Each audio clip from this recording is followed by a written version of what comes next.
ഞാൻ ഈ വീഡിയോ റീസെൻ്റായിട്ട് കണ്ടതാണ്. സോ ഇത് ദൈവമാണോ പ്രേതാണോ? What you think? നമ്മൾ ഈ കാണുന്ന തുള്ളലും ആവേശങ്ങളൊക്കെ വെറും ആക്ടിങ് മാത്രമാണോ? നിങ്ങൾ വിചാരിക്കണ്ട അത് ആക്ടിങ് ആണെന്ന്. നിങ്ങളുടെ ആൻസർ എസ് ആണെങ്കിൽ ആക്ച്വലി നോ, അവരത് അഭിനയിക്കുന്നതല്ല. But it's not supernatural. It's a purely psychological manifestation. പച്ച മലയാളത്തിൽ പറഞ്ഞാൽ അവരുടെ തലച്ചോറ് അവർക്ക് തന്നെ കൊടുത്തൊരു പണിയാണ് ഇത്. Let's talk about dissociative stand state. ഇത് ഒരുതരം ഹൈജാക്കിംഗ് എന്ന് പറയും. നിങ്ങളുടെ കോൺഷ്യസ് മൈൻഡ് താൽക്കാലികമായി ഒന്ന് ഓഫ് ആവും, പകരം സബ് കോൺഷ്യസ് മൈൻഡ് സ്റ്റിയറിംഗ് പിടിക്കും. Think about it. ഇതിനെ ആക്ടിവേറ്റ് ചെയ്യാൻ കുറച്ച് സെൻസറി ആങ്കേഴ്സ് ഉണ്ട്. ആ ചെണ്ടയുടെ താളം അല്ലെങ്കിൽ ആ കുന്തിരികത്തിൻ്റെ smell. This are not just rituals, this are triggers. ഈ വൈബ്രേഷൻസും സ്മെല്ലൊക്കെ നിങ്ങളുടെ ലിവിങ് സിസ്റ്റത്തെ നേരിട്ട് അങ്ങ് ഹിറ്റ് ചെയ്യും. Then boom, you enter an altered state of consciousness. ഇനി ഇതിനൊരു കോമൺ ഉണ്ട്. Have you ever noticed? ഒരു മലയാളിക്ക് ഒരിക്കലും അമേരിക്കക്കാരൻ്റെ പ്രേതം ബാധിക്കില്ല. He won't speak in a western accent. Y?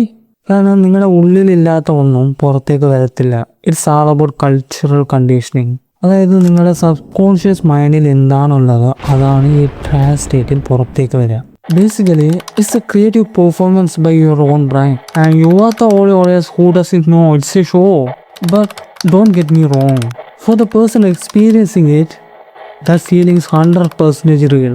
അവർക്ക് ആ സമയത്ത് വേദനയോ ചുറ്റുമുള്ള കാര്യങ്ങളോ ഒന്നും അറിയില്ലടോ. It's a medical conditioning, not a miracle. നമുക്ക് കടുത്ത സ്ട്രെസ് ഉള്ളപ്പോഴോ അല്ലെങ്കിൽ അമിതമായ ഭക്തി ഉള്ളപ്പോഴോ മൈൻഡ് ഇങ്ങനെ ഒരു എസ്കേപ്പ് റൂട്ട് കണ്ടുപിടിക്കും. അതുകൊണ്ട് ഇനി ഒരാൾ ഇങ്ങനെ ചെയ്യുന്നത് കണ്ട ഡോണ്ട് പാനിക്. അവിടെ അവർക്ക് വേണ്ടത് മന്ത്രവാദമൊന്നല്ല, ഒരു നല്ല സൈക്കോളജിസ്റ്റാണ്. ഇത് പെട്ടെന്ന് ഒരു സുപ്രഭാതത്തിൽ നിന്ന് സംഭവിക്കുന്ന സാധനമല്ല. ഇത് കൃത്യമായ ചില ട്രിഗേഴ്സ് ഉണ്ട്. നമ്മുടെ ഈ തലച്ചോറിന് ഒരു പണി കൊടുക്കാൻ വലിയ കാര്യമൊന്നും ആവശ്യമില്ല. ജസ്റ്റ് ആ ചെണ്ടയുടെ കനത്ത താളം മതി. ആ വൈബ്രേഷൻ നിങ്ങളുടെ ഉള്ളിലേക്ക് കയറുമ്പോൾ തലച്ചോറിൽ വേവ്സ് മാറും.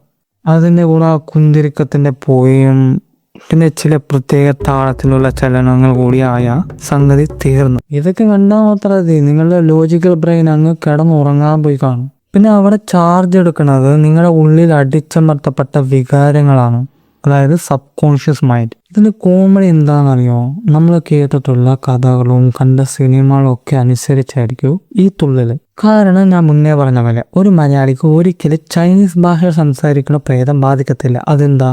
കാരണം അവന്റെ സബ് കോൺഷ്യസ് മൈൻഡിന് ആ ഭാഷ അറിയത്തില്ല. അവിടെയാണ് ഈ ബാധയുടെ ലിമിറ്റേഷൻ. അതായത് ഉള്ളിലുള്ള കാര്യങ്ങൾ മാത്രമേ പുറത്തേക്ക് വരത്തുള്ളൂ, അല്ലാതെ പുറത്ത് നിന്ന് ആരും അകത്തേക്ക് കയറത്തില്ല. ദൈവമാണെങ്കിലും പ്രേതമാണെങ്കിലും അത് നിങ്ങളുടെ ക്രിയേറ്റീവ് അനുസരിച്ചായിരിക്കും. സത്യത്തിൽ ഇതൊരു മാനസിക അവസ്ഥയാണ്. ഒരു കടുത്ത മാനസിക സമ്മർദ്ദം അല്ലെങ്കിൽ വളരെ ആഴത്തിലുള്ള വിഷമോ ഒക്കെ ഉണ്ടെങ്കിൽ അവരെ ട്രാൻസിലേക്ക് ഈസി ആയിട്ട് എത്തിക്കുക. ശരിക്കും പറഞ്ഞാൽ അത് അവർ അഭിനയിക്കണമല്ല, അവർക്ക് ആ സമയത്ത് ബോധം പോലും ഉണ്ടാകണോ. ആൻഡ് പിന്നെ കുറേ പേർക്കുള്ള ഒരു ഡൗട്ടായിരിക്കും, എന്തിന് ഇത് വുമൻസിന് മാത്രം കുറേ ബാധിക്കണേന്ന്. ആക്ച്വലി ഇത് വുമൻസിനെ ഭയങ്കരമായിട്ട് ബാധിക്കണം. അവരുടെ ഒരു മെന്റൽ കണ്ടീഷനിങ് ആണ്. ഒരു മാൻ വന്നിട്ട് ലോജിക്കലി തീരുമാനങ്ങൾ എടുക്കുമ്പോൾ ഒരു വുമൺ വന്നിട്ട് ഇമോഷണലിയാണ് തീരുമാനങ്ങൾ എടുക്കുക. അതുകൊണ്ടാണ് ഇവർക്ക് പെട്ടെന്നത് എന്താ ബാധിക്കണം. ഇപ്പോൾ ഒരു ചെണ്ട അടിക്കണമെന്ന് വിചാരിക്കുക. ചെണ്ട അടിക്കുമ്പോൾ ഈ വുമൻസിൽ ഇവരുടെ ചെവി വന്നിട്ട് ക്ലിയർ ആയിട്ട് ചെണ്ടയുടെ താഴത്തോട്ട് മാത്രം ഫോക്കസ് ചെയ്യും. എന്നിട്ട് കുറച്ച് സമയങ്ങൾക്ക് ശേഷം തന്നെ ഇവരുടെ കോൺഷ്യസ് മൈൻഡ് ഓഫ് ആവും. എന്നിട്ട് സബ് കോൺഷ്യസ് മൈൻഡ് ആക്ടിവേറ്റ് ആവും. സബ് കോൺഷ്യസ് മൈൻഡ് ആക്ടിവേറ്റ് ആയിക്കഴിഞ്ഞാൽ ഇവരുടെ വികാരങ്ങളൊക്കെ പുറത്തു വരും. ചിലപ്പം ആ വികാരം വന്നിട്ട് ഗോഡായിരിക്കാം, ചിലപ്പോൾ ഗോസ്റ്റ് ആയിരിക്കാം. അത് അവരുടെ ഉള്ളിലുള്ള ഇമോഷണൽ സ്റ്റേറ്റ് അനുസരിച്ചാണ് ഗോഡാണോ ഗോസ്റ്റ് ആണോ എന്നുള്ള ഒരു തീരുമാനം സബ് കോൺഷ്യസ് മൈൻഡ് എടുക്കാം. അതുതന്നെ ചിലരൊക്കെ ഈ ടെമ്പിളിൽ വന്നിട്ട് വേറെ പോലെ ഞാനാണ് ഗോഡ് എന്ന് പറയും. അതുതന്നെ ഈ ഗോസ്റ്റ് റിച്വൽസ് ഒക്കെ ചെയ്യണില്ല, അവരുടെ അടുത്ത് പോയി ഞാൻ ഗോസ്റ്റ് ആണെന്ന് പറയും. അവരങ്ങനെ പറയണത് കൊണ്ട് വലിയ അർത്ഥത്തിലുള്ള കാര്യങ്ങളൊന്നും അല്ല കേട്ടോ. വളരെ ചുമ്മാ അങ്ങനെ സബ് കോൺഷ്യസ് മൈൻഡിൽ എന്തൊക്കെ ഉണ്ടോ അതൊക്കെ ചുമ്മാ വലിച്ചു വരി പറഞ്ഞുകൊണ്ടിരിക്കും. ഇതിൻ്റെ മെഡിക്കൽ ക്യൂർ ഉണ്ടോ എന്ന് ചോദിച്ചാൽ നോ, ഇല്ല. കാരണം ഇത് നമ്മുടെ കോൺഷ്യസ് മൈൻഡിൽ സംഭവിക്കുന്ന സാധനങ്ങളല്ല, ഇത് സബ് കോൺഷ്യസ് മൈൻഡിൽ സംഭവിക്കുന്ന ഒരു സാധനങ്ങളാണ്.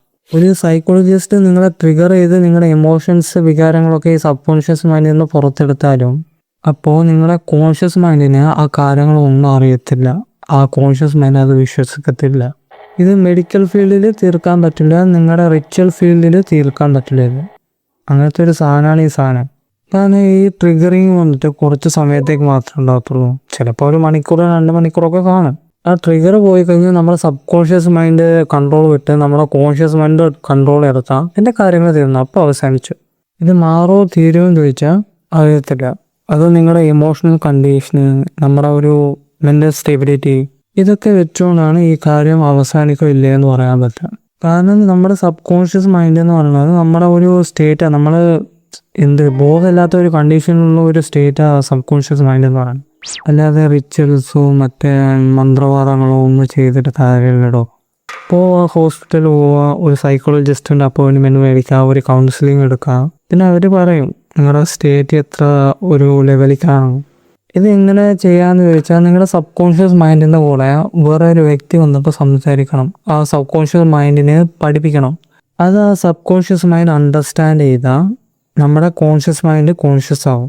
അങ്ങനെ അത് വേക്കപ്പ് ആവും. ഇങ്ങനെയാണ് ഇങ്ങനത്തെ കണ്ടീഷനിങ് ഒക്കെ ചെയ്യാൻ. ആൻഡ് റിമെമ്പർ ദിസ്, നിങ്ങളാരും വീട്ടിൽ ഇങ്ങനത്തെ കാര്യങ്ങൾ ചെയ്യല്ലേ. ഏതെങ്കിലും സൈക്കോളജിസ്റ്റ് ഉണ്ടെങ്കിൽ അവർ ചെയ്യുന്നത് കണ്ടു മാത്രം നിൽക്കുക. അല്ലാതെ നിങ്ങൾ വന്നിട്ട് മറ്റേതാണ് മറിച്ചാണ്, ഞാൻ അതാണ് ഇതാണ്, ഞാൻ ഈ മന്ത്രവാദത്തിൻ്റെ ഗുരുജിയാണ് എന്നൊക്കെ പറഞ്ഞിട്ട് വളരെ സബ് കോൺഷ്യസ് മൈൻഡിൽ കയറി കളിച്ചാൽ അവരുടെ ചിലപ്പോൾ ചില കണ്ടീഷനിങ്ങിലൊക്കെ അവരുടെ കോൺഷ്യസ് മൈൻഡ് അഫക്റ്റ് ആകാനുള്ള സാധ്യതയുണ്ട്. സോ ഇങ്ങനത്തെ കാര്യങ്ങളൊക്കെ നിങ്ങൾ വീട്ടിലുള്ളപ്പോഴോ അല്ലെങ്കിൽ ആരെങ്കിലും ഇങ്ങനത്തെ കണ്ടീഷനിങ് ഉള്ള സമയത്തോ നിങ്ങൾ ഒരിക്കലും അവരെ ട്രിഗർ ചെയ്യാൻ നിൽക്കണ്ട. മനസ്സിലായോ? കാരണം അവരുടെ സബ് കോൺഷ്യസ് മൈൻഡ് അവിടെ ആക്ടിവേറ്റ് ആയിരിക്കണം. അവരെന്താ ചെയ്യുക, എന്താ കാണിക്കാന്ന് നമുക്കും അറിയത്തില്ല, അവർക്കറിയത്തില്ല. കുറേ ഈ മന്ത്രവാദ പൂജാരികളൊക്കെ പോയി അടുത്തൊക്കെ നിന്ന് സംസാരിക്കുന്നുണ്ട്. പക്ഷെ ഒരു സീനറിയോ, അവർ ദൈവമാണ് മറ്റേതാണ് മറിച്ചാണ് പ്രേതാണെന്ന് പറയുന്ന സമയത്ത് ഈ പൂജാരികളൊക്കെ ഇത് കൊടുക്കും. എന്ത് കത്തി കോളയിലൊക്കെ കയ്യിൽ കൊടുക്കും. ഒറ്റൊരു വീശ് തന്നാൽ നിന്റെ തല അവിടെ ഉണ്ടാവില്ല. അത് മനസ്സിലാക്കിയ അവർക്ക് ഇങ്ങനത്തെ പൂജ അല്ല വേണ്ട, കുറച്ച് സമാധാനവും ഒരുപക്ഷെ ഒരു കൗൺസിലിംഗ് മാത്രം. സിമ്പിൾ. കുറെ സയന്റിഫിക് ആയിട്ട് സയൻസ് സംസാരിക്കുന്ന, ലോജിക്കലി സംസാരിക്കുന്ന കുറേ പേര് പറയും അവർ ഭയങ്കര ഉടായിപ്പാണ്, ഭയങ്കര ഷോ ഓഫ് ആണ്, ഭയങ്കര ആക്ടിങ് ആണ് കാണിക്കണേ. സത്യത്തെ അല്ലടോ, അവർക്കെന്നെ അറിയത്തില്ല അവരെന്താ കാണിക്കണേ. Everything is in your head. I'm Roy. These are my stupid thoughts. Bye bye. Love you.